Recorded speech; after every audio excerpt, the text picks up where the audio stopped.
The study was silent the night Elowyn Caverly's marriage ended. Frost crawled across the tall windows of Blackmere Manor, while wind howled through the northern cliffs beyond the estate walls. Inside the private study, firelight painted long shadows across shelves filled with leather-bound ledgers and unopened correspondence. The scent of cold whiskey and dying embers lingered in the heavy air. Duke Theron Ashworth stood behind his mahogany desk with both hands pressed flat against the surface, his jaw tight, his dark eyes fixed somewhere beyond the frosted glass. He did not turn when the door opened. Elowyn entered quietly, still wearing her evening gown from the dinner she had spent 3 days organizing for his political associates. Pearl earrings rested against her neck, while exhaustion weighed visibly beneath her eyes. She had smiled through 5 hours of conversation that evening, without anyone once asking how she felt. "You wish to speak with me?" Her voice remained steady despite the strange tension filling the room. Theron did not move for several seconds. Then he exhaled slowly and spoke without turning around. The physicians confirmed their findings again this morning. Elowyn felt cold air press against her chest before he even finished. "We have discussed this, Theron.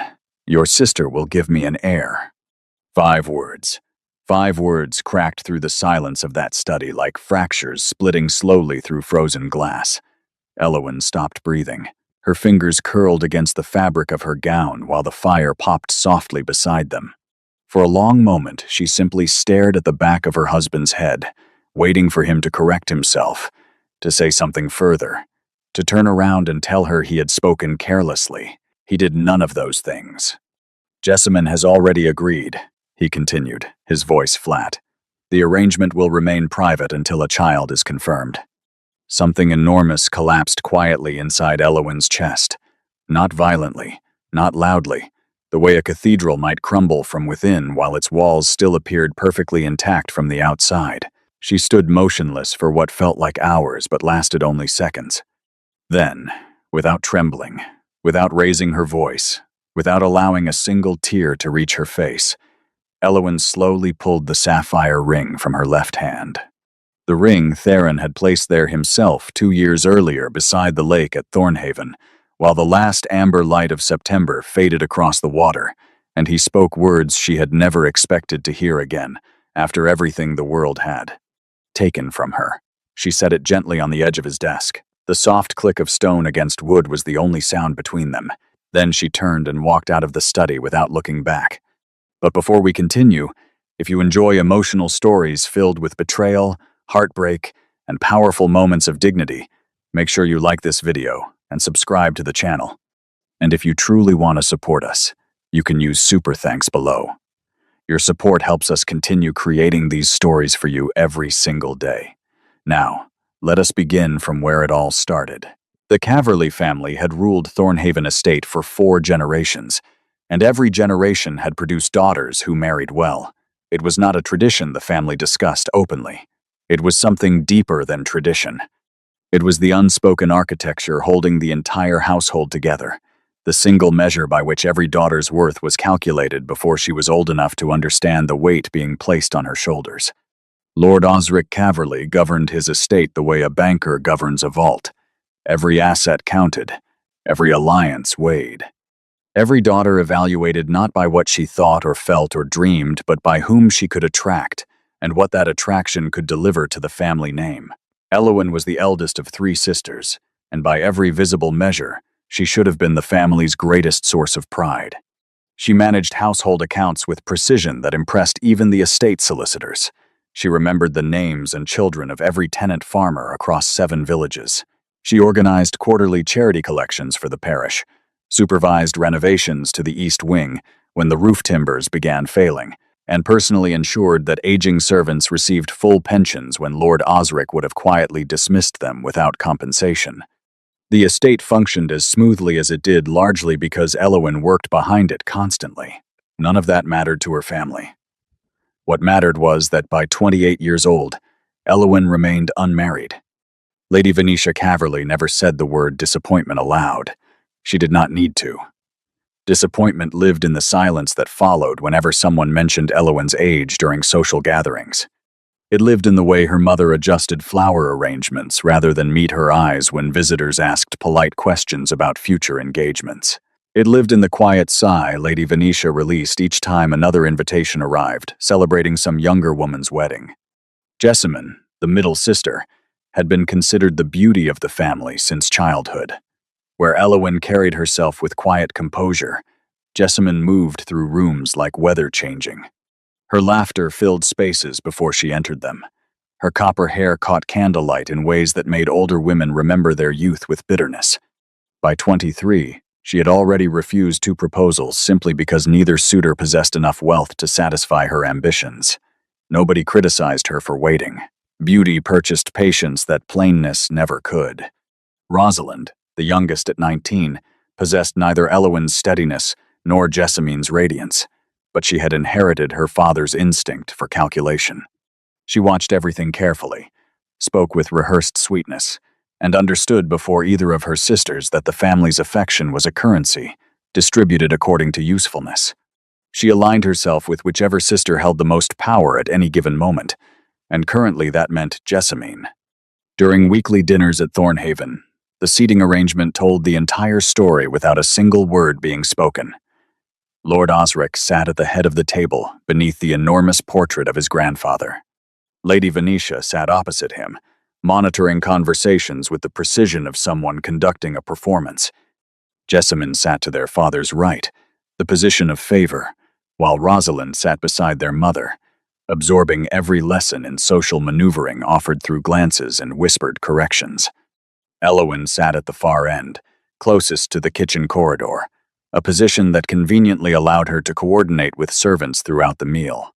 Nobody had asked her to sit there originally. She had simply drifted toward usefulness over the years, and the family had let the drift continue until it became permanent.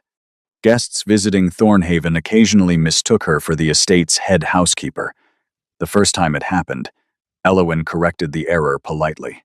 The second time, she simply poured the tea without comment. By the 5th or 6th occasion, she had stopped counting. Sunday mornings were the worst. After church services at the village chapel, families gathered outside beneath the old oak trees, while children chased each other across the graveyard paths. Women clustered in small circles, exchanging news about engagements, pregnancies, and upcoming society events. Elowyn stood among them carrying the same composed smile she had worn since girlhood, answering the same careful questions with the same practiced grace. "And your sisters, Miss Caverly? Any news we should be expecting?" The older women always asked about her sisters first now. The question itself had shifted over the years, sliding away from Elowyn as though her own prospects had quietly expired without formal announcement. "Jessamine is considering several invitations this season," Elowyn replied warmly. The women nodded with bright interest before turning back toward younger conversations. Elowyn adjusted her gloves and walked toward the carriage alone. At home, the reminders continued. Lady Venetia had begun redecorating Elowyn's bedroom with simpler furnishings, quietly redistributing the finer pieces toward Jessamine's chambers. The silk curtains Elowyn had chosen years earlier were replaced with plainer cotton. The writing desk where she managed estate correspondence was moved to a smaller room near the servants' stairs. Each change arrived without explanation, and each explanation, had one been offered, would have carried the same quiet message. "You are becoming less important here." Lord Osric's dismissals were colder but less frequent. He simply stopped including Elowyn in conversations about the family's future. During evening discussions about potential alliances, property dealings, or social strategies, he addressed Jessamine and occasionally Rosalind, while Elowyn sat nearby, close enough to hear everything but never once invited to contribute. Once, during an autumn dinner with visiting investors, Lord Osric introduced his daughters to the table. "My daughter Jessamine, the pride of Thornhaven, and young Rosalind, already showing remarkable poise for her age." He paused long enough for the silence to answer the obvious question. Then he reached for his wine glass and changed the subject. Elowyn continued eating without expression. She had learned years ago that showing pain in this household only created more of it. The afternoons Elowyn spent managing Thornhaven's charitable obligations were the only hours she felt genuinely needed. Every quarter, she organized food collections for the poorest families across the estate's tenant villages, personally loading wagons with sacks of grain, preserved meats, woolen blankets, and bundles of firewood cut from the estate's woodland.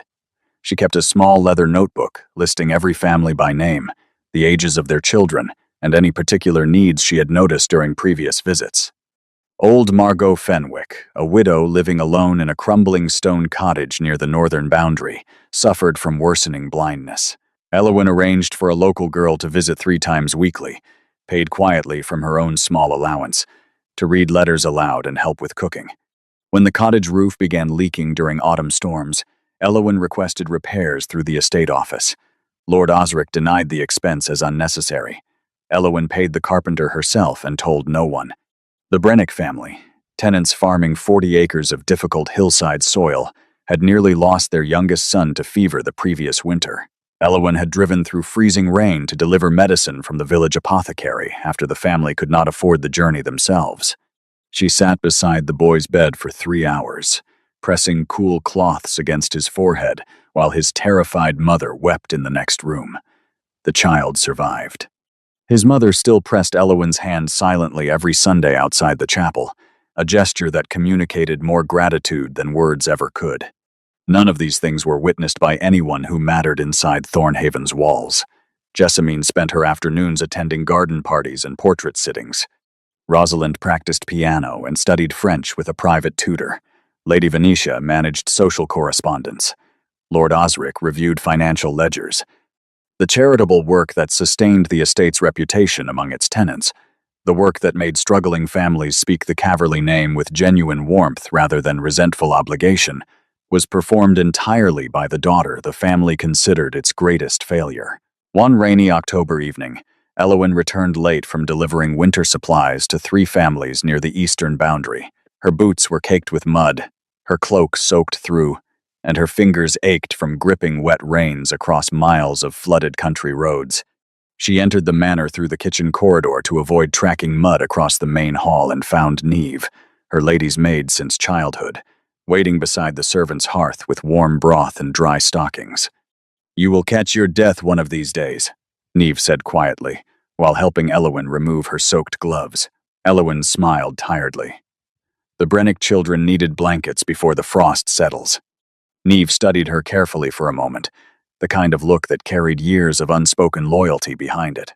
"Your family does not deserve you, Miss Elowyn, and I will keep saying that until someone who matters finally agrees." Elowyn squeezed Neve's hand gently but said nothing.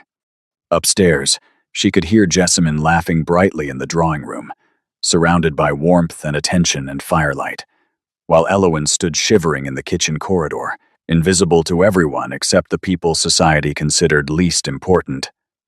Later that night, while carrying a tray of chamomile tea toward her mother's room as she did every evening, Elowyn paused outside her father's study. The door was slightly open. Lord Osric's voice carried clearly into the corridor. "Jessamine's prospect strengthened considerably this season. If the connections I have been cultivating bear fruit, our position improves beyond anything I had projected." "And Elowyn?" Lady Venetia asked from somewhere inside the room. A pause followed. Elowyn pressed her back against the corridor wall, the tray trembling almost imperceptibly in her hands. "Elowyn is useful here. Let us leave it at that. Useful, not valued, not loved, not worth mentioning beyond her function. Useful, the way a well-maintained piece of furniture is useful, the way a reliable clock is useful. Something you keep because it serves a purpose, not because it matters." Elowyn delivered the tea to her mother's door, knocked once, left the tray on the hallway table, and returned to her own room without speaking to anyone. She sat on the edge of her bed in the darkness for a very long time, listening to rain strike the windows while the house settled into comfortable silence around her. Everyone inside Thornhaven was exactly where they believed they belonged, and so was she.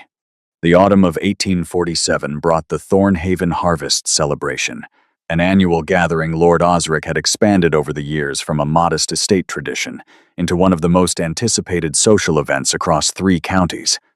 Invitations were sent to nearly 200 guests, including landed gentry, wealthy industrialists, military officers, 100 guests, and several members of Parliament whose political support Lord Osric had been cultivating carefully for months. The preparations consumed the entire household for weeks. Naturally, every detail fell to Elowyn. She coordinated deliveries of imported wines from a merchant in Bristol, supervised the construction of temporary dining pavilions across the South Lawn, arranged overnight accommodation for 30 visiting families, managed seating placements that required memorizing the political alliances and personal grudges between dozens of guests she had never met, and resolved a near disaster when the florist delivering 200 arrangements of late-blooming dahlias and white chrysanthemums sent half the order to the wrong estate. Elowyn tracked the missing flowers through 3 separate couriers and had them redirected to Thornhaven by sunrise the following morning.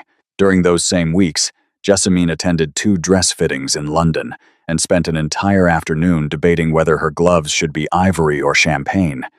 Rosalind practiced a piano recital she planned to perform for guests during the evening program. The morning of the celebration, Elowyn had been awake since before dawn. Dark circles pressed beneath her eyes while her hands carried small cuts from arranging wire-stemmed flowers without gloves. She was adjusting the final table settings inside the main pavilion when Jessamine appeared at the entrance, glowing in pale rose silk with her copper hair pinned beneath a crown of tiny pearls. Jessamine surveyed the decorated space with mild interest, then turned toward Elowyn. The candles on the western tables are uneven. Guests arriving from that direction will notice immediately. Elowyn glanced at the candles.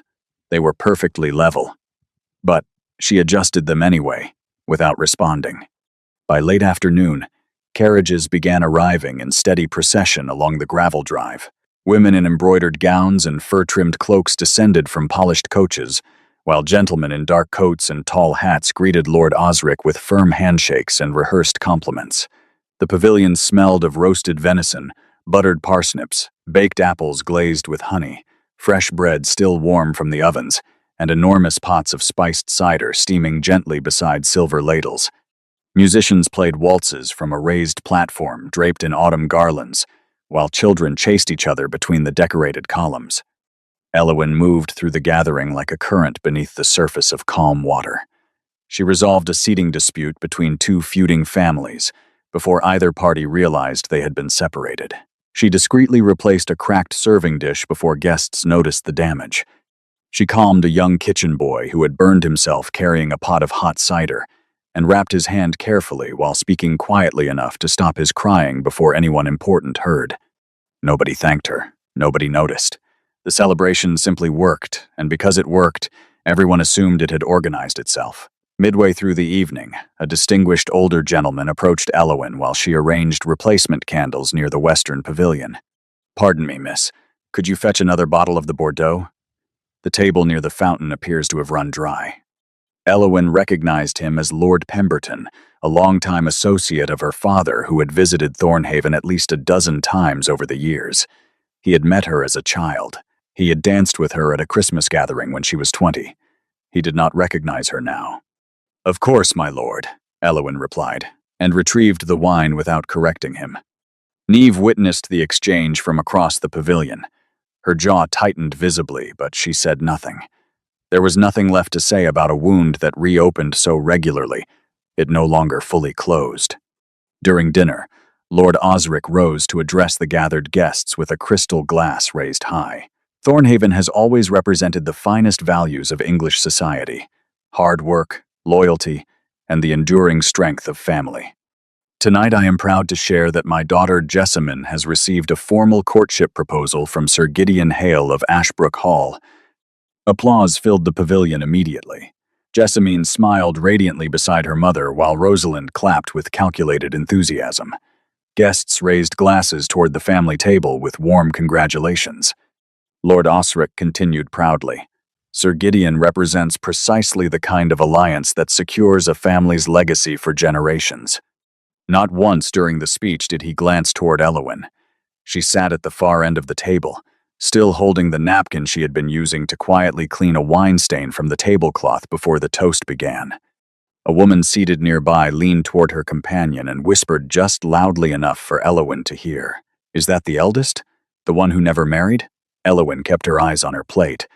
After dinner, as guests moved toward the dancing pavilion, Jessamine intercepted Elowen near the corridor between the kitchen tents. "You should change before the dancing begins. That gown is covered in candle wax and you smell like the kitchens." Rosalind appeared beside her with a sympathetic tilt of her head that contained no sympathy whatsoever. "Perhaps you could supervise the servants clearing the dinner tables instead." "You are so much better with them than with guests," Jessamine laughed brightly. "Honestly, sister, if we ever lose our housekeeper, at least we know the position will not remain vacant." Several nearby guests heard the remark and looked away awkwardly. Elowen smoothed the front of her gown and walked toward the kitchen corridor without answering. Inside the dimly lit preparation area behind the pavilions, she found Neve organizing dessert trays beside two exhausted kitchen maids. Neve looked up immediately and read Elowen's expression without needing words. She set down the tray and crossed the space quickly. "What did they say this time?" "Nothing that matters," Elowen replied quietly. But her voice faltered on the last word. Neve placed both hands on Elowen's shoulders firmly. "Everything they say matters, Miss Elowen. That is exactly why they keep saying it." Elowen pressed her lips together tightly and nodded once, then turned back toward the celebration, before the emotion building behind her eyes could reach the surface. Later that evening, long after the final guests had departed and the musicians had packed their instruments into dark carriages, Elowen sat alone inside the cold kitchen, scrubbing wine stains from the linen tablecloths herself because the servants had been dismissed early. Her hands were raw and red beneath the lamplight. The rest of the house slept comfortably above her while she worked in silence. From upstairs, she heard Lord Osric's study door close. Then his voice carried faintly through the floorboards. "Sir Gideon is expected to formalize the engagement before Christmas. If the terms are favorable, Jessamine will secure our strongest alliance in 20 years. "And the eldest?" Lady Venetia's voice replied carefully. A familiar pause followed. "Elowen may remain useful here for now. But once Jessamine is settled, we should consider Aunt Portia's cottage in Wiltshire. Quietly, of course. The questions people ask become more damaging the longer she remains visible." The scrubbing brush stopped moving in Elowen's hand. She stared at the wet linen spread across the table, breathing very slowly, while the house above her discussed her removal as casually as one might discuss relocating an inconvenient piece of furniture to a storage room nobody visits. She did not cry that night. She had stopped allowing herself that relief months ago. Instead, she finished the linens, folded them neatly, placed them in the cupboard, extinguished the lamp, and climbed the stairs to her small room at the far end of the corridor. She lay in the dark and listened to the silence until morning. There had been a time before the silence. Years before Elowen learned to carry pain as quietly as breathing, there had been warmth inside Thornhaven that she still remembered with an ache sharper than anything her family's cruelty could produce. At 21, she had been someone almost entirely different.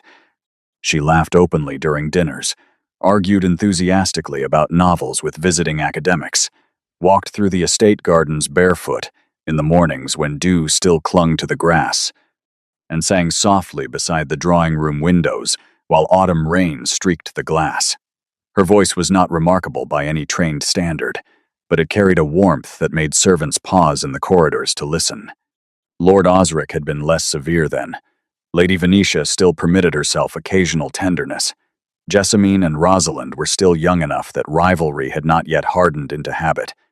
The family was not happy, exactly, but they were functional, and within that fragile functionality, Elowen had found just enough space to believe her life might contain something beyond usefulness. Then Emery Wren arrived at Thornhaven. He came as a guest of Professor Alderton, a botanist Lord Osric had invited to assess whether a portion of the estate's northern woodland could be converted profitably into managed timber. Emery served as the professor's research assistant, a quiet, thoughtful man with dark eyes and ink-stained fingers, who carried notebooks filled with detailed drawings of plant specimens and handwritten observations about soil composition. He was not wealthy. He possessed no title, no estate, no political connections. What he possessed was a gentleness so steady that it changed the temperature of any room he occupied. Their first conversation happened almost accidentally. Elowyn had been arranging books in the library when Emery entered looking for a botanical reference. They discussed the book for several minutes before drifting into a conversation about the differences between scientific illustration and artistic expression that lasted nearly 2 hours. By the time Neve appeared to remind Elowyn that dinner preparations required her attention, neither of them had noticed the afternoon disappearing. Over the following weeks, the conversations continued. Morning walks through the woodland, where Emery pointed out species of fern and lichen that Elowyn had never noticed, despite walking those paths her entire life. Afternoons in the library, where he read aloud from naturalist journals while she sketched flowers she had pressed between the pages of old books. Evenings beside the drawing room fire, where they debated quietly about philosophy, about whether beauty existed independently of observation, about whether people could truly change or merely learn to hide themselves more effectively. Emery never complimented Elowyn's appearance the way other men did, carefully and conditionally, as though beauty were a credential being evaluated during an interview. Instead, he told her once, while they sat beneath the oak tree near the lake, that she listened to the world more carefully than anyone he had ever known. "You hear things other people walk past," he said. "That matters more than anything society measures." Elowyn felt something shift inside her chest that afternoon. A door she had not realized was closed, opened slowly, and warmth poured through it. For 3 months, Thornhaven felt different. Neve noticed before anyone else. "You have been smiling before breakfast," the maid observed one morning while fastening Elowyn's dress. "That has not happened in years." Elowyn blushed and changed the subject, but the happiness was impossible to hide. It lived in her posture, in the brightness returning to her voice, in the way she hummed melodies while walking through the corridors. Lord Osric discovered the attachment on a cold November evening. He entered the library without warning and found Elowyn seated beside Emery near the fireplace, their heads bent close together over a botanical sketch Emery had drawn of a wildflower they had found that morning near the river. Nothing improper had occurred, but the intimacy of the scene, the closeness, the quiet laughter, the obvious affection filling the space between them, told Lord Osric everything he needed to know. The confrontation happened within the hour. "You will end this immediately," Lord Osric commanded inside his study, his voice low but carrying the weight of absolute authority. "Father, he is a good man. He is a research assistant with no income, no family name, and no future worthy of this household. Do you understand what people would say? Do you understand what this would cost your sisters?" Elowyn stood her ground longer than anyone expected. She argued that character mattered more than title. She argued that genuine affection was rarer and more valuable than any strategic alliance. She argued until her voice broke and her father's expression hardened beyond any possibility of compromise. Lady Venetia intervened the following morning with the quieter cruelty that often proved more effective than shouting. "You must think beyond yourself, Elowyn. Jessamine is approaching her debut season. A scandal involving her eldest sister and a man without means would damage the entire family's standing. You would not wish to harm your sister's futures for something so temporary as infatuation." The word temporary struck Elowyn harder than anything her father had said. Reducing what she felt to infatuation dismissed not just Emery but the only version of herself she had ever truly recognized. Emery was asked to leave Thornhaven the following day. Lord Osric arranged it through the professor, framing the departure as a scheduling matter related to research obligations elsewhere. Elowyn was not permitted to see him before he left. She discovered he was gone only when Neve found her searching the library that afternoon and gently told her the truth. "He left a letter," Neve said quietly, pressing a folded paper into Elowyn's hands. The letter was short. Emery's handwriting, usually so precise and steady, trembled across the page. "I did not leave willingly. I will find a position, establish something real, and return for you properly. Wait for me, please." Elowyn kept the letter inside her pillowcase for 4 months, reading it each night before sleeping. She imagined him working somewhere distant, building a life solid enough to withstand her father's objections. She imagined the day his carriage would appear again on the Thornhaven Drive, and the look on Lord Osric's face when Emery presented himself as a man who had earned the right to stand beside her. She imagined these things because they were all she had, and because imagining them was the only thing keeping her from understanding what she already suspected. Then, a second letter arrived. Not from Emery, from Professor Alderton. Emery had contracted typhoid fever while conducting fieldwork in a remote marshland region. He had been ill for several weeks before anyone realized the severity. By the time proper medical attention reached him, it was too late. He died in a small boarding house far from anyone who loved him, with his notebooks stacked neatly beside his bed and a half-finished letter to Elowin resting on the writing desk. The professor enclosed the unfinished letter with his own. Emery's final words to her stopped mid-sentence. The last line read simply, "When I return to Thornhaven, the first thing I will." The ink trailed off, where his hand had lost the strength to continue. Neve was the one who found Elowin that evening. She was sitting on the floor of her bedroom beside the window, holding both letters in her hands, completely still. Her face was dry. Her breathing was even, but something behind her eyes had closed permanently. She did not cry for 3 days. When she finally did, it happened at night, alone, pressed against her pillow so that no one in the house would hear. She cried until her ribs ached and her throat burned, and exhaustion pulled her into a sleep that felt nothing like rest.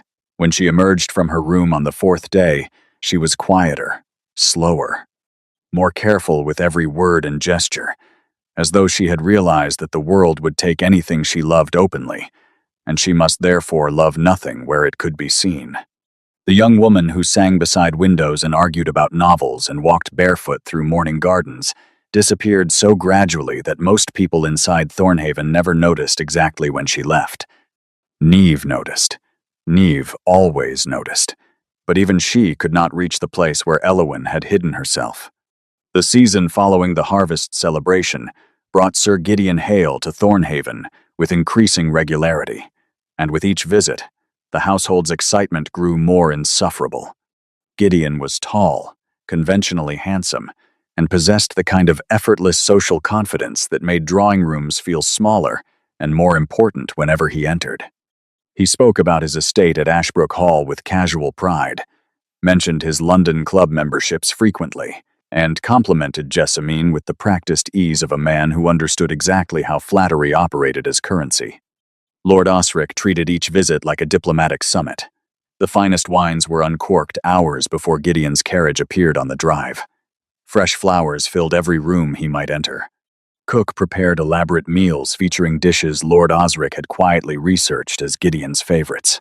The entire manor performed wealth and refinement with the desperate precision of a theater company staging its most important production. Jessamine played her role flawlessly. She laughed at Gideon's stories with perfectly calibrated delight. Not too loudly, not too softly, always with her chin tilted at an angle that caught candlelight across her cheekbones. She asked questions about his horses, his political opinions, and his family's history with the kind of breathless interest that made men feel simultaneously admired and powerful. Gideon responded to this performance exactly as intended. But Elowin noticed things nobody else seemed willing to see. During a February dinner, she observed Gideon speaking sharply to a young footman who had poured wine slightly too slowly. The words were quiet enough that only those seated nearby could hear, but the contempt in his voice was unmistakable. The footman's hands trembled for the remainder of the evening. On another occasion, while passing the drawing room, Elowin overheard Gideon discussing a tenant dispute with Lord Osric. A farming family on the Ashbrook estate had fallen behind on rent after a poor harvest. Gideon's solution was immediate eviction. "Sentiment toward tenants only encourages dependency," he remarked casually while swirling brandy in his glass. Lord Osric nodded approvingly. Elowin said nothing. Observations from the eldest unmarried daughter carried no weight inside Thornhaven. Jessamine's engagement was formalized in early March during a private dinner attended by both families. The diamond ring Gideon presented was enormous. A cushion-cut stone surrounded by smaller emeralds that Jessamine displayed to every visitor for weeks afterward as though it were a military decoration earned through extraordinary valor. Rosalind, meanwhile, had begun positioning herself with quiet, strategic precision. She attached herself to Lady Venetia's social planning with new enthusiasm. volunteering to manage guest lists and correspondence in ways that placed her name alongside her mother's, in the awareness of every influential family across the county. She had also begun exchanging letters with the younger brother of a viscount, a connection she cultivated with patience that belied her age. Rosalind understood that Jessamine's engagement created opportunity. While attention focused on the middle sister's triumph, the youngest could maneuver unobserved. Yet neither sister's carefully constructed future was as secure as it appeared. Elowyn discovered the first crack accidentally. One afternoon, while organizing the household ledgers in her father's study, she found a letter Gideon had written to Lord Osric that had been carelessly left inside a financial folder. The letter discussed Jessamine's dowry in terms so transactional they read more like a livestock purchase agreement than a marriage arrangement. Gideon listed specific financial expectations, property transfer conditions, and a clause requesting that a portion of the Caverly estate's annual income be redirected to support renovations at Ashbrook Hall. The letter mentioned Jessamine's name exactly once. It mentioned money 14 times. Elowyn placed the letter back exactly where she found it and said nothing. She had learned years ago that warnings delivered by the family disappointment were never received as concern. They were received as jealousy. The second crack appeared weeks later. Rosalind's carefully hidden correspondence with the Viscount's brother was discovered not by the family but by a gossiping housemaid who mentioned it casually to Neve. When Neve told Elowyn, the details were troubling.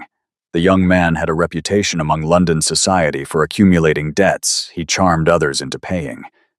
His letters to Rosalind were filled with flattery so excessive it bordered on performance, and he had already begun asking indirect questions about the Caverly family's financial position. Rosalind was being courted for her future inheritance, not for herself. She simply could not see it yet. Elowyn considered warning both sisters privately.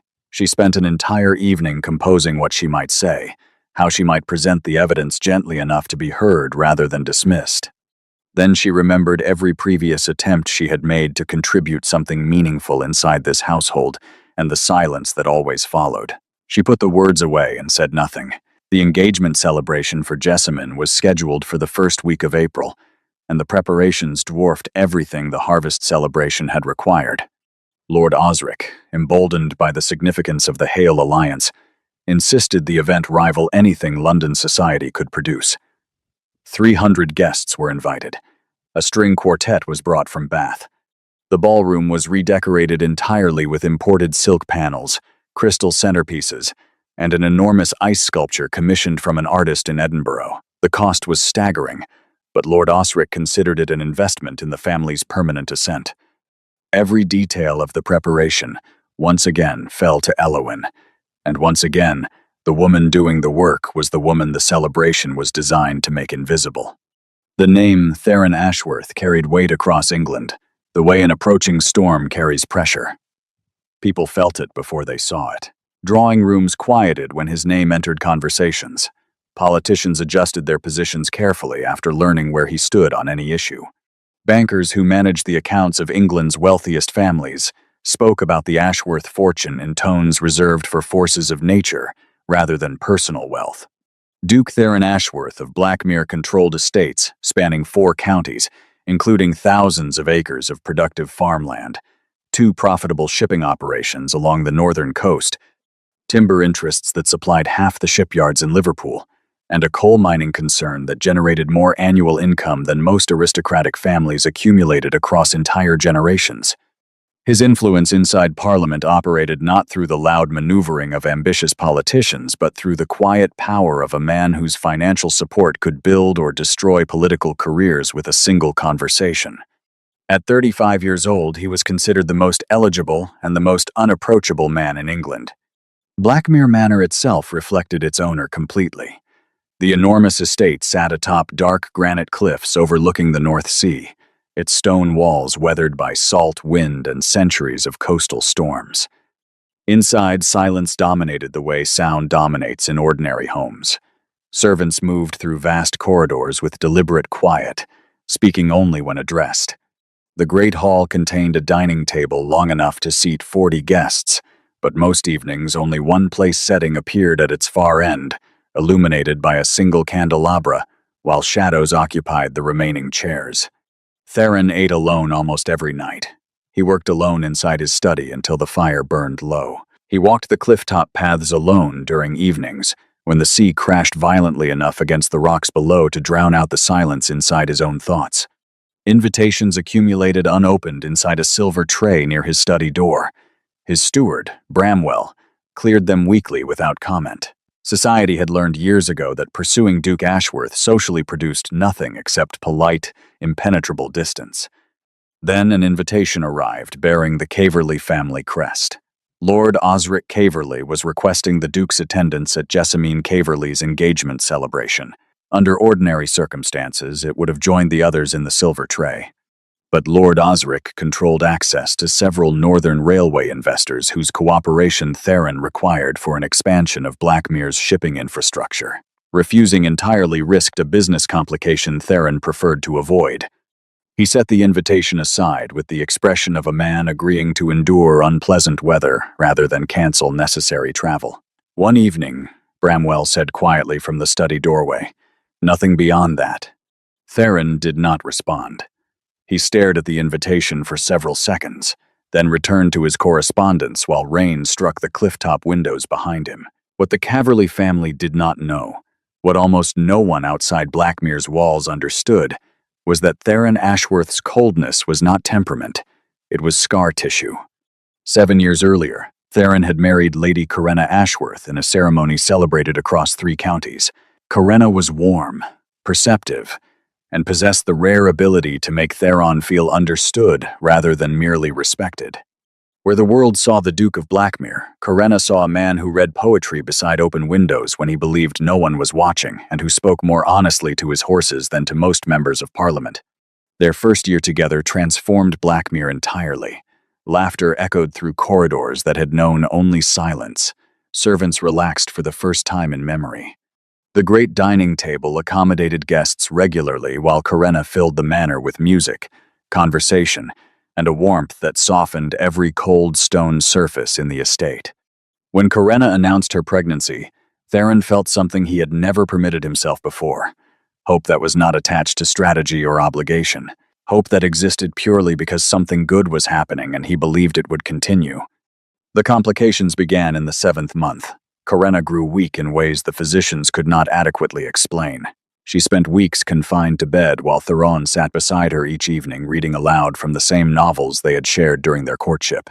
She smiled through the discomfort and assured him constantly that everything would resolve itself once the child arrived. The labor began on a February night during the worst coastal storm Blackmere had experienced in 20 years. Wind tore slates from the manor roof, while waves struck the cliffs hard enough to shake the foundations. Theron waited outside the bedroom for 11 hours. When the physician finally emerged, his expression delivered the news before his words reached it. Corinna and the child were both gone. Theron entered the room and sat beside his wife's still body for the remainder of the night without speaking. Bramwell found him there at dawn, dry-eyed and motionless, holding her hand as though releasing it would make the loss permanent in some way that simply knowing had not. He buried them together in the private chapel overlooking the sea. The headstone bore only their names and dates. No verse, no sentiment. Theron believed grief, carved deeply enough, did not require decoration. In the months that followed, the transformation was total. The warmth Corinna had brought into Blackmere evaporated as though it had never existed. Servants returned to guarded stillness. The dining table accommodated one setting again. Theron buried himself inside work with the single-mindedness of a man using exhaustion as medication. Society interpreted his withdrawal as coldness and responded accordingly. Ambitious mothers continued presenting daughters at every opportunity, convinced that wealth of this magnitude would eventually override personal grief. Young women performed charm and beauty before him with desperate precision, laughing too brightly, complimenting too eagerly, touching his arm with calculated casualness that Theron registered and dismissed with equal speed. He was not interested in beauty performed for his benefit. He had experienced the real thing, and nothing counterfeit survived comparison. His mother, Dowager Duchess Seraphine Ashworth, watched her son's isolation deepen with growing alarm. She visited Blackmere every few months, always arriving with baskets of food she knew he would not eat voluntarily, and conversation she knew he would tolerate only from her. During one visit, she sat across from him in the study while a February storm rattled the windows. Karenna would not have wanted this for you. Theron continued reviewing shipping documents without looking up. You do not know what she would have wanted. I know she loved you, and I know she would not have wanted her death to become the last thing you ever felt. The pen in Theron's hand paused against the paper. For several seconds, he remained perfectly still. Then he resumed writing. Seraphin watched him with the patient grief of a mother who understood that her son's walls were built from materials she could not dismantle with words alone. She left Blackmere the following morning, knowing that something beyond conversation would be required to reach him. She simply did not know what. The night of Jessamine Caverly's engagement celebration arrived beneath heavy spring rain that turned the Thornhaven grounds into a shimmering landscape of wet grass and reflected lantern light. Carriages lined the drive for nearly a quarter mile, while servants hurried beneath umbrellas guiding guests toward the entrance. Inside, the ballroom blazed with hundreds of candles reflected across crystal and polished silver.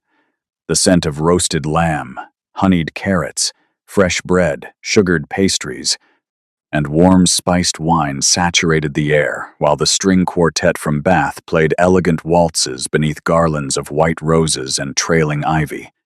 Jessamine occupied the center of every room she entered. Her engagement gown, pale champagne silk with delicate gold embroidery across the bodice, caught candlelight with every movement. Sir Gideon stood beside her, looking satisfied in the specific way of a man who believed he had negotiated a favorable transaction. Lord Osric circulated among guests with an energy Elowyn had not seen from her father in years, introducing Gideon to every influential person in attendance, as though presenting a trophy recently acquired at considerable expense. Elowyn stood near the musicians, adjusting a table arrangement that had shifted during the earlier rush of arrivals. She wore a dark gray gown she had owned for 3 years, the only formal dress remaining in her wardrobe after Lady Venetia's quiet redistribution of finer clothing toward Jessamine's chambers. Her hair was pinned simply.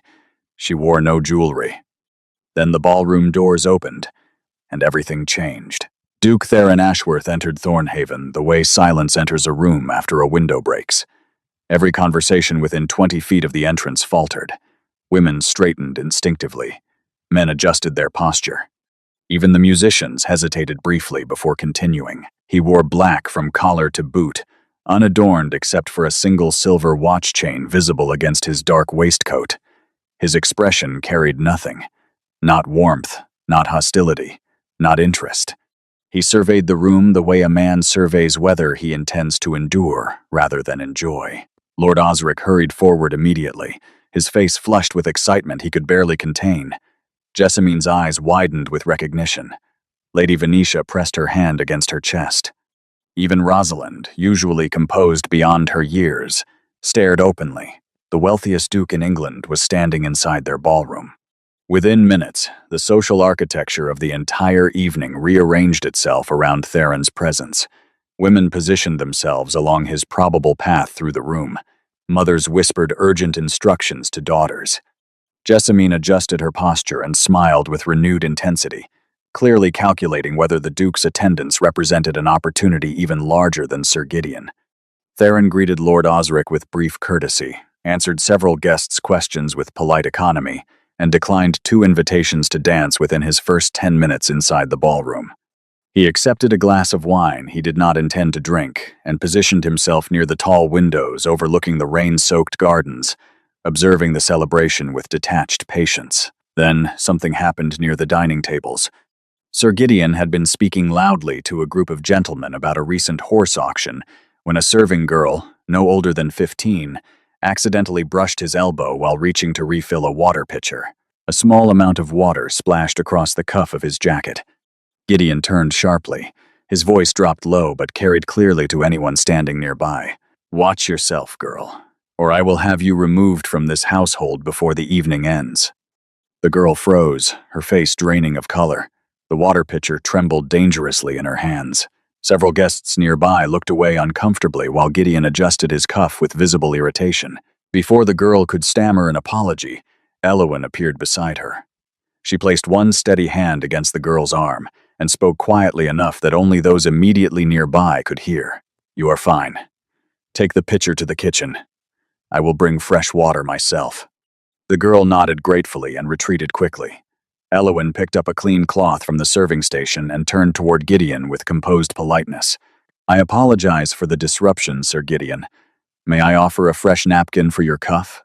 Her tone carried no fear, no subservience, and no confrontation.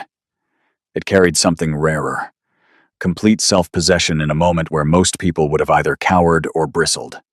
Gideon waved her away dismissively. Elowyn returned to the serving area without changing her expression. Across the ballroom, Theron had watched the entire scene without moving. His wineglass remained untouched in his hand. Something shifted behind his eyes, barely perceptible, like the first crack appearing in ice that has been frozen for years. For the next hour, he found himself watching Elowyn, not with the evaluating gaze he directed at business associates or the guarded distance he maintained toward women who pursued him. He watched her, with something closer to recognition. He noticed her refilling glasses that servants had missed.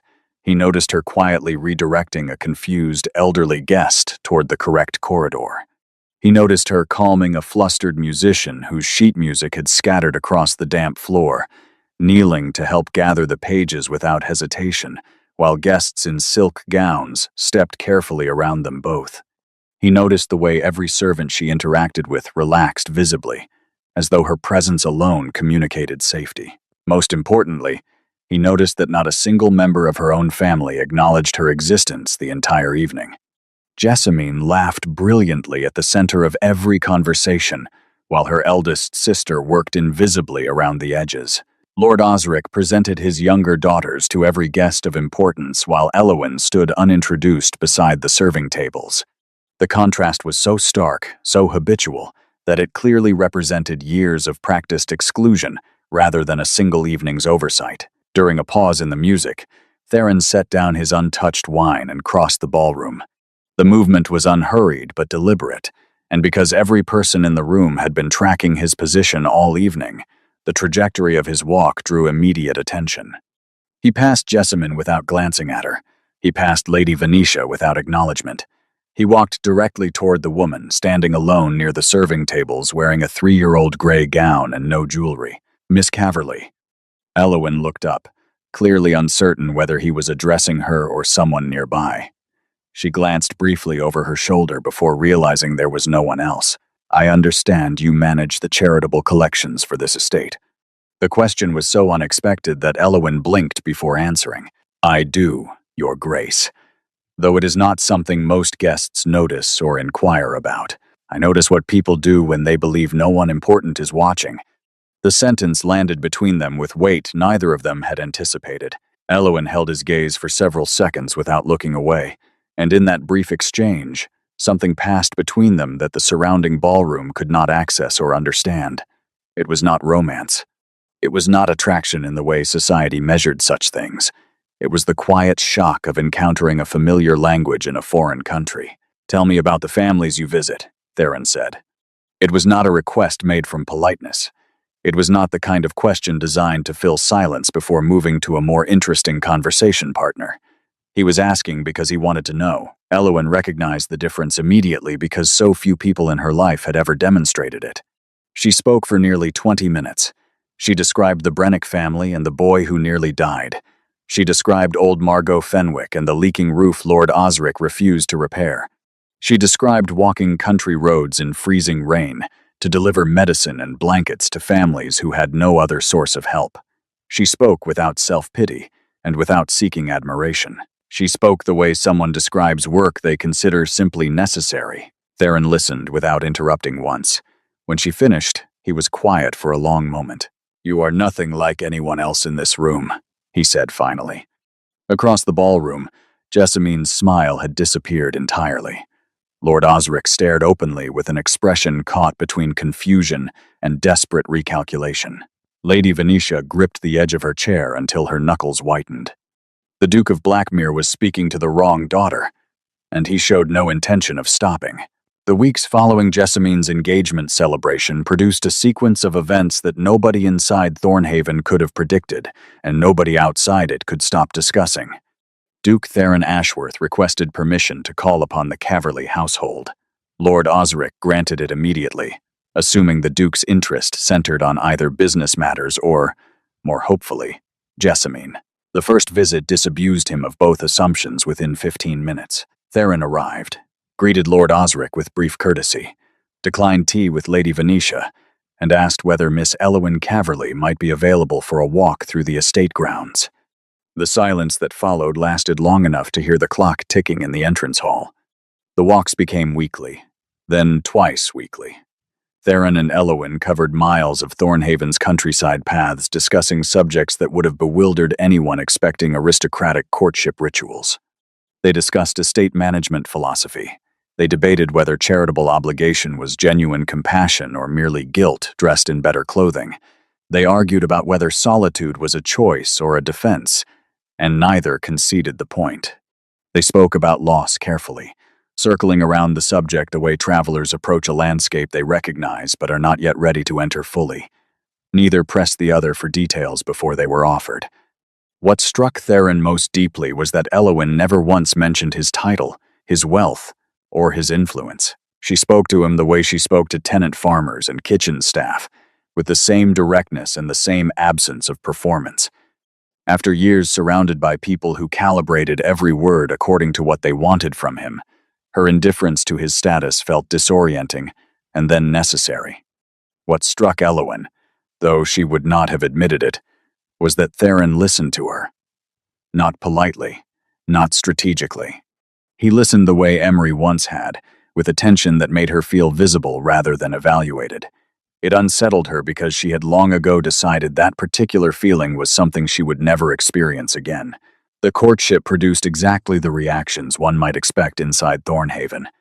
Lord Osric, after recovering from his initial confusion, reversed years of dismissal so rapidly that the hypocrisy was almost physically visible. Suddenly, Elowen was invited to sit beside him at dinner. Suddenly, her opinions on household matters were solicited with exaggerated interest. Suddenly, Lady Venetia produced new gowns, commissioned a portrait sitting, and began introducing her eldest daughter to visitors as the heart of this family. Jessamine's fury was quieter and more dangerous. Her engagement to Sir Gideon, which should have been the defining triumph of the season, had been eclipsed entirely by the spectacle of the most powerful duke in England courting the sister everyone had dismissed. Within months, further humiliation arrived. A London solicitor uncovered evidence that Gideon's Ashbrook Hall estate was leveraged against debts exceeding its total value. His courtship of Jessamine had been, from the beginning, a financial rescue operation disguised as romance. The engagement collapsed publicly, and Jessamine returned to Thornhaven carrying the particular bitterness of a woman whose beauty had failed to protect her from being used. Rosalind's situation deteriorated in parallel. The Viscount's brother disappeared from correspondence entirely after learning that the Caverly family's disposable wealth was smaller than he had estimated. Rosalind accepted the abandonment with outward composure but inward fury directed, inexplicably, toward Elowen. The proposal came on a September evening beside the lake at Thornhaven, beneath skies streaked with the last amber light of summer. Theron spoke without rehearsal, without grand gestures, without an audience. I have spent years believing that what I lost could never be replaced. You have not replaced it. You have shown me that something entirely different can exist beside it. Elowen studied his face carefully. She recognized the risk in what he was offering because she understood what it cost a person to open a door they had sealed shut after terrible loss. She recognized it because she had done the same thing herself. She said yes quietly, and meant it completely. The wedding took place at Blackmere Chapel overlooking the sea. It was a small ceremony attended by fewer than 50 guests, a choice that scandalized London society but suited both of them perfectly. Seraphine wept openly throughout the service. Neve, who Elowen had insisted accompany her to Blackmere as her personal attendant, stood near the chapel entrance, clutching a handkerchief and smiling through tears. The early months of the marriage were the happiest period either of them had experienced in years. Blackmere softened visibly under Elowen's presence. She reorganized the household staff with the same quiet efficiency she had applied at Thornhaven, but added something Lord Osric's estate had never possessed: genuine warmth. Servants began smiling in corridors. Cook started preparing meals with renewed energy after Elowin visited the kitchen personally to learn everyone's name and family situation. The great dining table accommodated two place settings now, positioned beside each other rather than at opposite ends, and most evenings ended with conversation that lasted well past the candles burning low. Theron began attending social engagements again, though selectively. With Elowin beside him, the performances that had previously exhausted him became tolerable because she understood the exhaustion and never pretended otherwise. After particularly draining evenings, they walked the cliff-top paths together in silence, and the silence felt like rest rather than isolation. Elowin also transformed Blackmere's relationship with its surrounding communities. She established the same charitable networks she had maintained at Thornhaven, visiting tenant families personally, organizing seasonal supply deliveries, and ensuring that aging workers received fair treatment. Within months, the Ashworth name, which had always commanded respect born from fear, began earning something rarer: gratitude born from genuine care. Villagers who had previously crossed the road to avoid Blackmere's steward now waved at the Duchess's carriage when it passed through market squares. Theron noticed the change, and it stirred something he had not expected. Watching Elowin rebuild connections he had allowed to decay during his years of isolation reminded him of what Karenna had once done inside these same walls. But where Karenna's warmth had been instinctive, Elowin's was deliberate. She chose kindness, knowing full well what cruelty looked like from the inside. That knowledge made her generosity feel sturdier, less like temperament and more like principle. For the first time since Karenna's death, Blackmere felt like a home rather than a monument to grief. Seraphine visited more frequently, and during one autumn stay, she pulled Elowin aside after dinner while Theron attended to correspondence. "You have given me back my son," the Dowager Duchess said quietly, her eyes glistening in the candlelight. "I had grieved for him while he still lived. You ended that grief." Elowin held the older woman's hands and said nothing, because some gratitude arrives in forms too large for words to carry.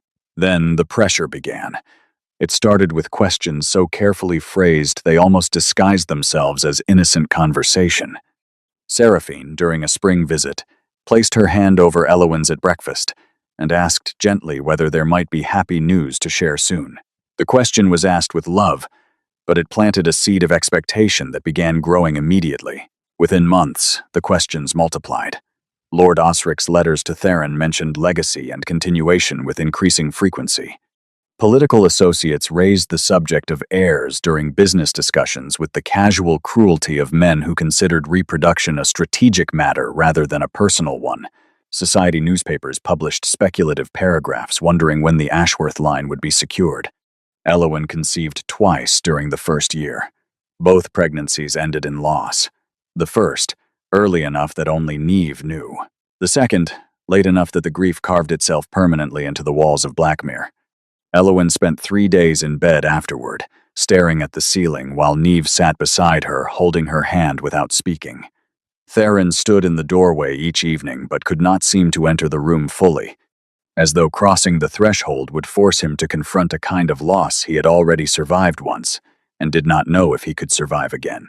After the second loss, the physicians delivered their assessment with the detached precision of men discussing structural deficiencies in a building rather than devastation inside a marriage. The likelihood of carrying a child to full term was, in their professional opinion, very small. Theron received the news in his study with the same motionless composure he had maintained the night Karenna died. Elowin watched something close behind his eyes and felt cold spread through her chest despite the fire burning beside them. He assured her the physician's opinion changed nothing.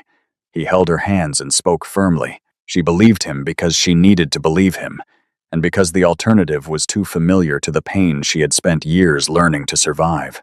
But the pressure did not stop. It intensified. And then Jessamine arrived at Blackmere. She came bearing gifts, sympathy, and the particular sweetness that had always preceded her cruelest maneuvering.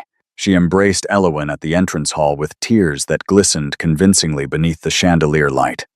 "I came the moment I heard. You should not endure this without family beside you." Elowin, weakened by grief and desperate for connection she had never received from her sisters before, allowed the visit to extend, then extend further. Within weeks, Jessamine had established herself as a semi-permanent presence at Blackmere, occupying a guest suite with a view of the sea and inserting herself into household routines with the practiced ease of someone who had studied the estate's rhythms carefully before making a single visible move. She was charming with the staff. She was deferential toward Seraphine. She was tender with Elowyn in exactly the ways Elowyn had always wished her sister would be. And she was alone with Theron more frequently than anyone seemed to notice. The conversations between them started innocently. Jessamine asked about the shipping operations with what appeared to be genuine curiosity. She discussed parliamentary matters with surprising knowledge. She listened to Theron with the attentive stillness that powerful men consistently mistake for admiration when it is actually strategy. Slowly, almost imperceptibly, she began introducing a subject no one else dared raise directly with the Duke. The Ashworth name carries 3 centuries of history. Elowyn understands that better than anyone. She would not want legacy to end because of circumstances beyond her control. The word legacy carried a weight that settled over Blackmere like a change in season. Jessamine never said what she meant directly. She never needed to. She simply ensured the question remained present inside every conversation, every silence, every room Theron entered. She mentioned it beside the fireplace during afternoon tea. She referenced it casually during supper when discussing parliamentary families who had secured their futures through strategic arrangements.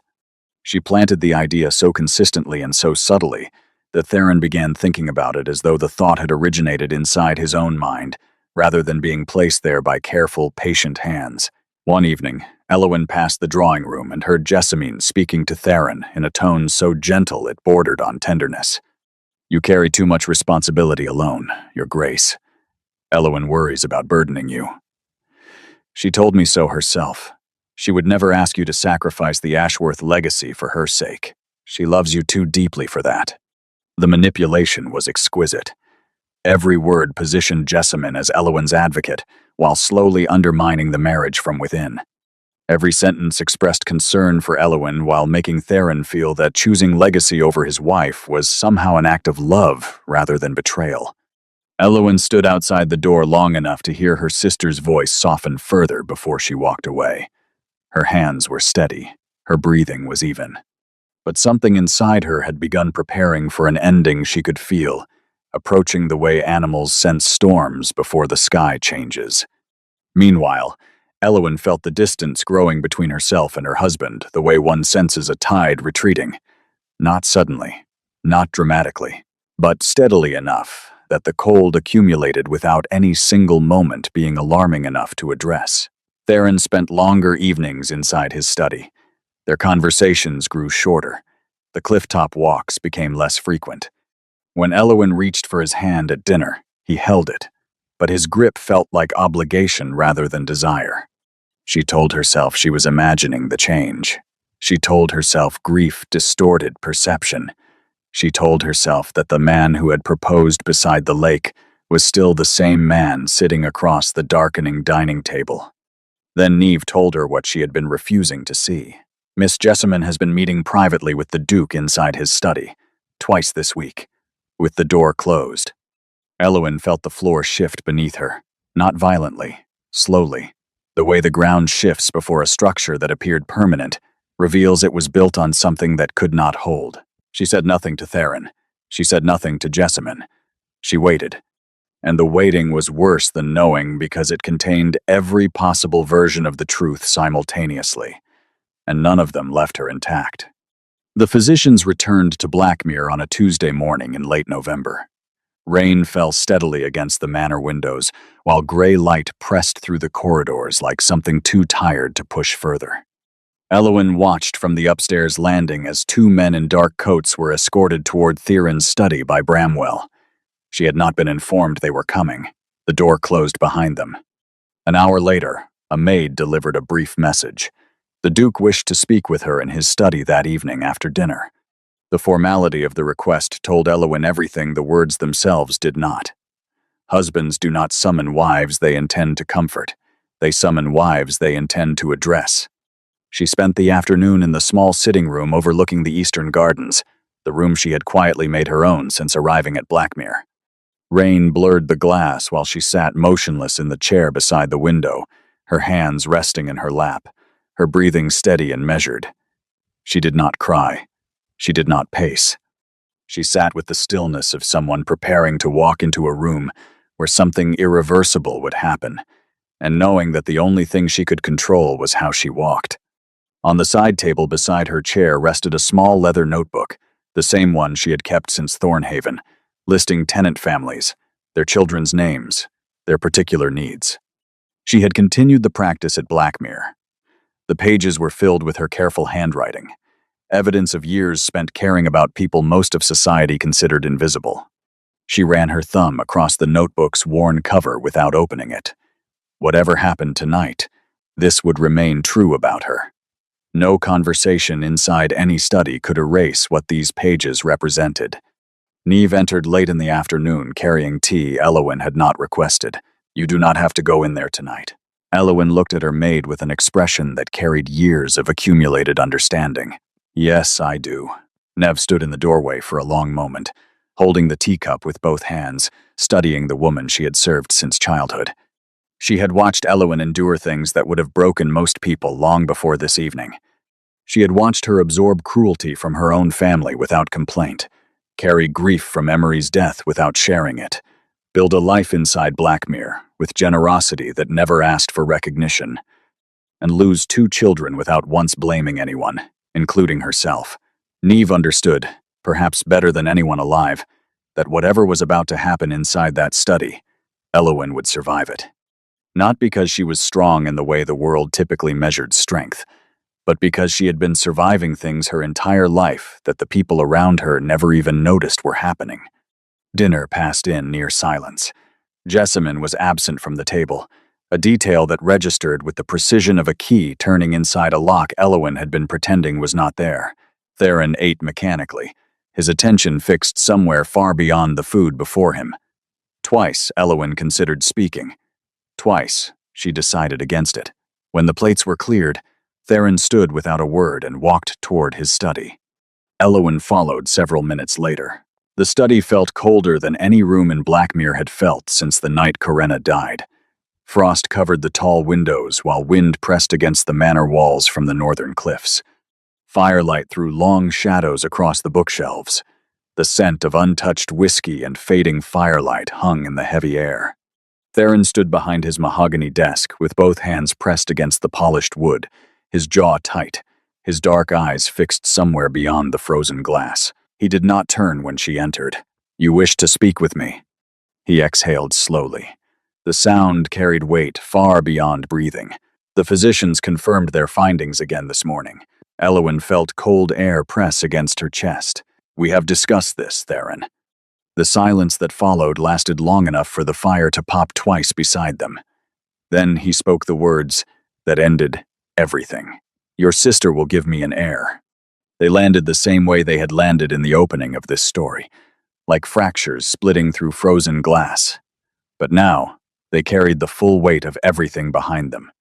Every year of being dismissed inside Thornhaven, every moment of invisible labor performed without recognition, every cruelty absorbed without complaint, the loss of Emery, the grief of 2 children who never arrived, the careful, terrifying hope she had permitted herself when Theron placed a ring on her hand beside the lake and promised her something she had stopped believing existed. All of it compressed into 5 words spoken by a man who would not turn around to face her while saying them. "Jessamine has already agreed. The arrangement will remain private until a child is confirmed." Elowyn stood motionless in the center of the study. The fire crackled softly beside her. Wind pressed against the windows. Somewhere deep inside Blackmere, a door closed distantly, echoing through the corridors like the final note of a piece of music that would never be played again. She did not scream. She did not beg.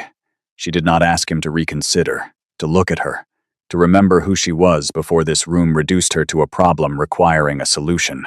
Instead, she did the one thing no one in her entire life had ever expected Elowyn Caverly to do. She acted for herself, slowly, with hands that refused to tremble. She pulled the sapphire ring from her left hand. the ring he had placed there himself beside the lake at Thornhaven, while September light faded across the water. She set it gently on the edge of his desk. The quiet sound of stone meeting wood filled the study the way a single word can fill an empty room. Theron turned around for the first time, something fractured visibly across his expression when he saw the ring resting on the desk and her bare hand at her side. Elowen. His voice broke on her name, but she was already walking toward the door. She paused once without turning back. I survived my family treating me as worthless. I survived losing the first man who loved me. I survived this house and everything it demanded from me. But I will not survive becoming the woman who stayed after being told she was not enough. That is the one thing I will not carry. Then she walked out of the study, down the corridor, through the entrance hall, and into the cold November rain. Neve was waiting beside a carriage she had quietly arranged 2 hours earlier, because Neve had always understood what was coming before Elowen permitted herself to see it. The carriage pulled away from Blackmere while rain hammered against its roof. Elowen sat inside with her hands folded in her lap, watching the enormous estate shrink behind her through the water-streaked glass. She did not look back again. Inside the study, Theron stood alone, holding the sapphire ring.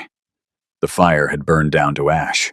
The room felt emptier than it had felt since the night he lost Corinna, and for the first time in 7 years, Duke Theron Ashworth understood that he had just destroyed the most valuable thing he would ever possess, and he had done it himself.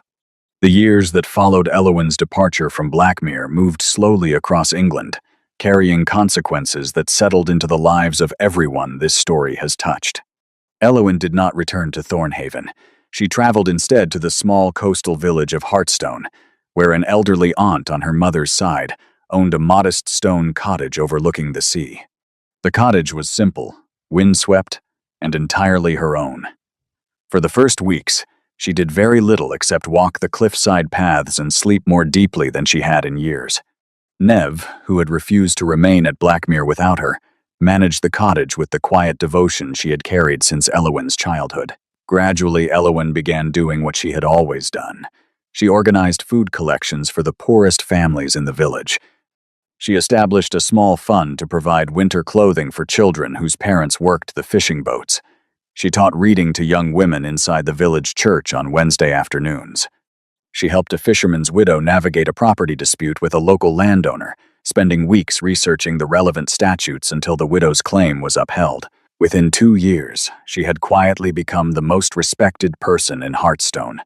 Not because of any title or family connection, but because every person she encountered was treated with the same steady kindness she had carried her entire life. A London publisher, after hearing about her charitable work through a mutual acquaintance, invited her to write about estate reform and tenant welfare. Her essays, published under her own name, attracted attention from reformers, philanthropists, and eventually members of Parliament who had previously dismissed such concerns as sentimental. Elowen Caverly became a voice that people listened to because her words carried the authority of someone who had lived inside the systems she criticized and chose to build something better rather than simply endure them. Neve watched this transformation with quiet satisfaction, the kind earned through decades of loyalty that never once wavered regardless of circumstance. "You are becoming the woman you always were, Miss Elowen," Neve told her one evening while they sat beside the cottage fire. "You simply no longer have anyone preventing it." Meanwhile, every carefully constructed future surrounding her collapsed. Jessamine's arrangement with Theron produced no heir. The physicians who had examined Elowen delivered identical findings for her sister within the year. Jessamine, who had entered Blackmere expecting triumph, found herself occupying a manor that felt like a mausoleum inhabited by a man who could barely look at her without seeing the choice that cost him everything. He spoke to her with the same polite distance he offered strangers at social gatherings. He never touched her hand across the dining table. He never walked the cliff-top paths with her. She existed inside Blackmere the way furniture exists inside a room, present and entirely without significance. She left 18 months later, carrying nothing except resentment and the belated understanding that she had destroyed her sister's marriage for a position that was never worth occupying. Rosalind's calculated maneuvering led her into a marriage with a minor landowner whose charm evaporated the moment the wedding contracts were signed. His debts consumed her dowry within 2 years. The strategic intelligence she had wielded so precisely inside Thornhaven proved worthless against a man who had studied her tactics and simply outmaneuvered them. She wrote letters to Elowyn that went unanswered for months, before a brief, kind reply arrived, inviting her to visit Heartstone if she needed rest. Lord Osric's political alliances fractured after the Ashworth connection dissolved. The railway investors Theron had once needed Lord Osric to access found alternative partnerships, and the Caverly family's influence diminished steadily until Thornhaven itself required significant financial restructuring to avoid insolvency. The estate that had once represented 4 generations of carefully maintained prestige began showing visible signs of decline. Paint peeled from the entrance columns. The south lawn went unmaintained. Servants left for better positions and were not replaced. Lady Venetia, confronted for the first time with consequences she could not manage through social performance, grew quieter with each passing season. She never spoke publicly about Elowyn's departure, but servants at Thornhaven reported finding her occasionally inside Elowyn's old bedroom, sitting beside the window, staring at the grounds where her eldest daughter once walked barefoot through morning gardens. The silk curtains she had replaced with plainer cotton years earlier remained unchanged. She could not bring herself to remove them now. Theron Ashworth did not remarry. He remained at Blackmere, maintaining his business operations with the same mechanical discipline he had always applied. But the estate never recovered the warmth Elowyn had brought into it. Servants returned to careful silence. The dining table accommodated one setting again. The cliff-top paths went unwalked. On his desk, beside the window overlooking the sea, the sapphire ring remained exactly where Elowyn had placed it. He never moved it. He never spoke about it. Bramwell dusted around it each morning without comment. Seraphin visited once after Elowyn's departure. She sat in the study, looked at the ring on the desk, and said nothing for a long time. When she finally spoke, her voice carried the flatness of someone delivering a truth. They no longer had the energy to soften. Corinna was taken from you. Elowyn, you sent away yourself. Those are not the same grief, Theron. One deserved your mourning. The other deserves your shame. She left that afternoon and did not return for over a year.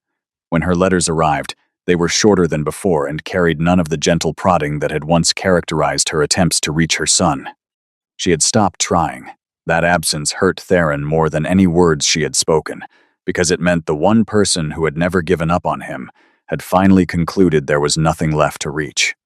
3 years after Elowyn's departure, on a January afternoon when snow covered the Heartstone cliffs, 3 carriages arrived outside her cottage. Jessamine, Rosalind, and Lady Venetia stepped out, wearing older gowns and carrying expressions weighted with exhaustion rather than pride. None of them had visited before. None of them had been invited. Elowyn received them inside the small sitting room beside the fire. Neve brought tea and warm bread without being asked. Snow pressed against the windows while the sea churned gray and white beyond the cliffs. None of her family could meet her eyes easily. The silence lasted long enough for the fire to settle twice before Lady Venetia spoke. I failed you, Elowyn. Not once. Every single day you lived beneath my roof, I failed you. The words were imperfect and insufficient. They could not undo years of dismissal, cruelty, and complicit silence. But they were honest in a way Lady Venetia had never permitted herself before, and honesty, even late, carries weight that rehearsed apologies never reach. Jessamine spoke next, and her voice broke on the first word. I told myself I was helping the family. I told myself you would understand eventually, but I was not helping anyone. I wanted what you had because I could not accept that you deserved it, and I did not. It was the first truthful thing Jessamine had said to her eldest sister in years, perhaps in her entire life. Rosalind cried quietly. It was the first genuine emotion Elowyn had ever witnessed from her youngest sister. The calculation that had governed every interaction Rosalind conducted since childhood had finally exhausted itself against a reality too painful to strategize around. Elowyn studied the 3 women seated before her. She saw their exhaustion. She saw the damage life had delivered to each of them through the very alliances and strategies the family had once valued above her. She saw 3 people who had finally been forced to learn what she had understood since childhood. that worth built on appearances collapses the moment appearances can no longer be maintained. She poured them more tea. She offered them warm blankets against the cold. She spoke to them gently, without bitterness, without triumph, without the satisfaction that revenge would have provided and that grace made unnecessary. Because in the end, the ring Elwyn placed on that desk was not a surrender. It was a declaration. It declared that her worth had never depended on being chosen by powerful men, or valued by her family, or validated by a society that measured women by what they produced rather than who they were. Her worth existed before any of them recognized it. It continued after every one of them failed to. And the world eventually learned what Thornhaven and Blackmere both discovered too late, that the woman they dismissed as not enough was the only person among them who had ever been complete.